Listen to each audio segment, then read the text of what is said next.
An urgent network upgrade impacting 32 million people gets caught in the middle of this tension between competition and collaboration.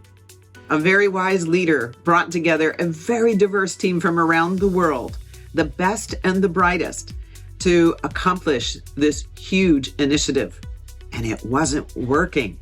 This is what we call a tension of presence.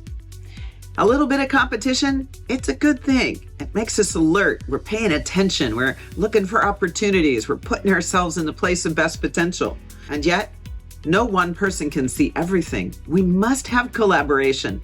Be open to places where we can share information and build on each other's ideas.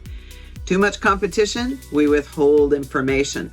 Too much collaboration, we have chaos. Too many ideas, and we can't get converged on a solid decision. In this case, this organization had 32 million people that they needed to support with this upgrade of the network. It was hugely visible to the government.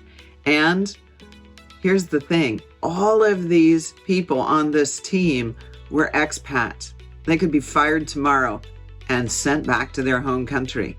The leader of this team realized what the problem was, that he needed the spirit of competition, but he also desperately needed collaboration for them to work very quickly and to work in the exchange of information freely and fluidly. These guys and gals didn't know each other. They hadn't spent any time together understanding what each other's expertise was. They hadn't built any relationship to provide the opportunity for them to go, oh, I know who I need to talk to on this place that I've run into as a snag. And so he called a timeout and they went off site. Yes, I know. Sounds crazy, doesn't it? Urgency, behind schedule, lots on the line. And yet, if you didn't create relationship amongst these team members, they were not going to be on the team anymore. And there would have been a complete failure for this initiative and for this leader.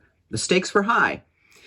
They did spend time together in that day, and they all had an opportunity to talk about what was causing tension in them, their own sense of competing with somebody else, but really desperately wanting to know, what are you thinking? What are you contributing? What are you running into?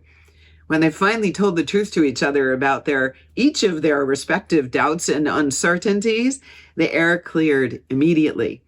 And they were able to reignite their commitment to the big, hairy, audacious goal they had with this network upgrade. The next day when they came back to work, what the leaders started to watch was a recombination. 2s and 3s moving very fluidly. All of this was happening on Teams. They could see it in the chat. And the good news to the story is they did implement the network upgrade, and it happened in half the time that was remaining on the project plan. It really matters that we sit in the tension between two things that we think are causing the issue and realize that's not it. It's actually happening inside of the people. And through relationship building and clear communication of what's expected and how we'll be together, this is what wins the day. If you want to know a little bit more about how this leader found the courage to take this action, to call that time out and invest in relationship building time, keep listening. He went through initially a reflection activity, really simple one. What's the result that he didn't find satisfying? Behind schedule, people were at each other's throat, he had a morale issue, and he had the senior leadership team breathing down his neck, not to mention the 32 million people that were desperately in need of this network upgrade. So it doesn't like the result. He knows what actions have been taken. They're not working. He began to examine what was the decision criteria that had us put the team together this way.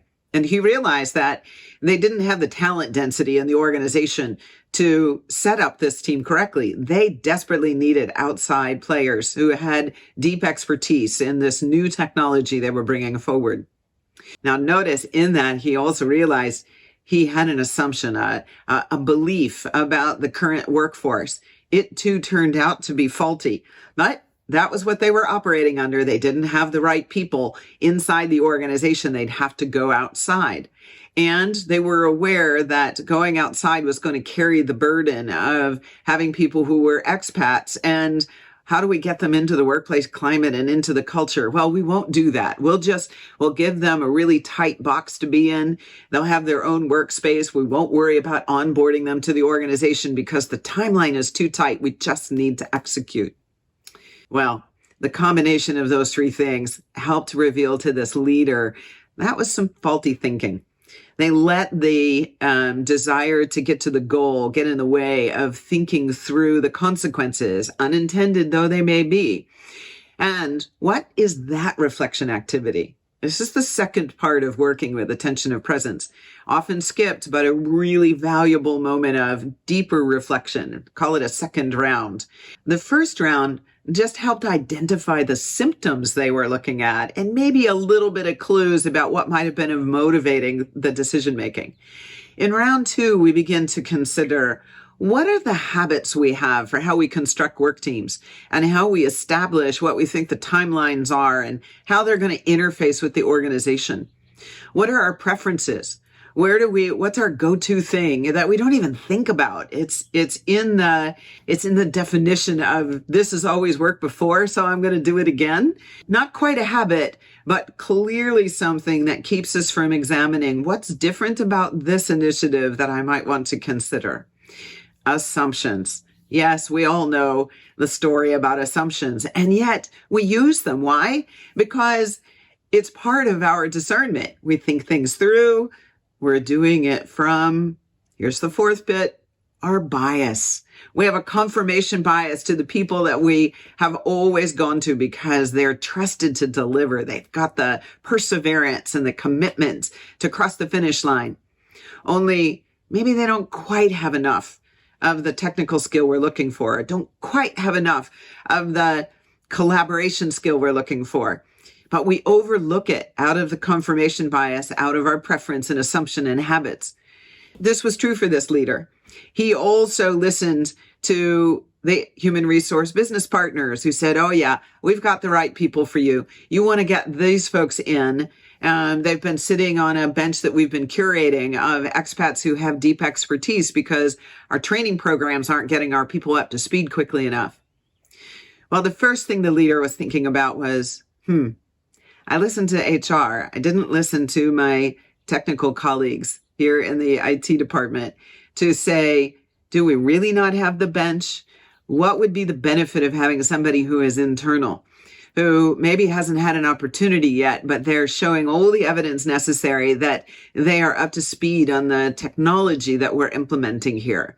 Taking a little more time to be thoughtful in the construction of the team would have eliminated one of the barriers that he saw, which is his team of expats had no idea how to operate inside of his organization, and we hadn't taken any time to help them to do that.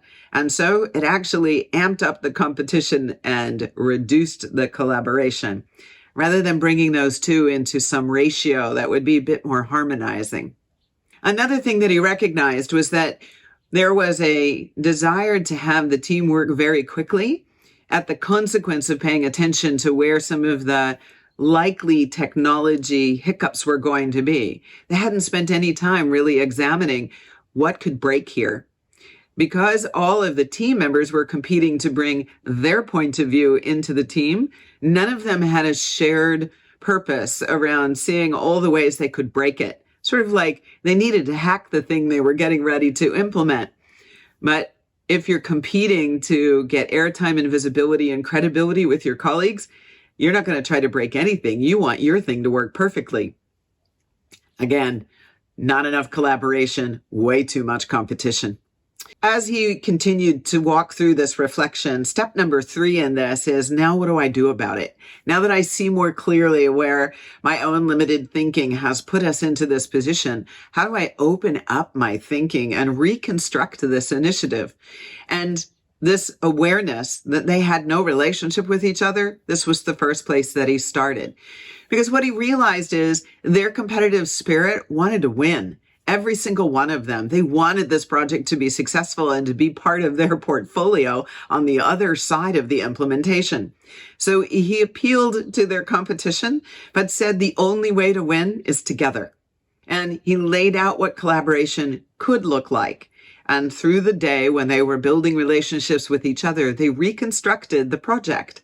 What that meant was they got clarity about all of the beliefs that everybody in that team was operating under, kicked out the faulty ones, brought in some new ones, agreed to some new teaming behaviors that would help them work very fluidly and ultimately align around what they thought success looked like. That even hadn't been identified. And it was defined based on what the outcome of the collaboration would be, not any one individual's contribution. This might sound simple. It wasn't.